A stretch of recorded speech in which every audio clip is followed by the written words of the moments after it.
যাব আমাদের একটাই মন্ত্র থাকবে, আমি কে পেয়েছি সেই জায়গাতে না যাওয়া বন্ধু। আগে লিডারশিপ তৈরি করা, নিজেকে প্রমাণিত করা, ওই এলাকার মধ্যে আমি নেতা, আমি সবকিছু করব। আগে নিজেকে প্রতিষ্ঠিত না করা, আগে পাবলিককে প্রতিষ্ঠিত করা বন্ধু।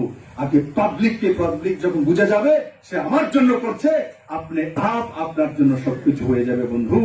আপনি আপনার জন্য সরে যাবে। আর যদি পাবলিক বুঝে যায় সে নিজের জন্য চিন্তা করছে, তো পাবলিক আপনাকে ছেড়ে দেবে, কারণ আপনার কাছে সরকার রয়েছে। অপোজিশনে থাকা আরেকটা বিষয়, অপোজিশন থেকে যা খুশি তা বলেন, কালকে সোনার বিস্কিট বানিয়ে দেবো, কালকে বলুন, কিচ্ছু আসে যায় না, বলুন।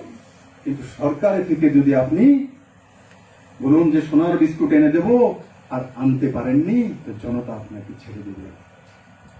তার জন্য 2023 পর্যন্ত আখ বন্ধ করে, চোখ বন্ধ করে একটাই লক্ষ্য রাখা যে ত্রিপুরা কোন জায়গায় কমিউনিস্ট নামে কোন বীজ রাখবো না।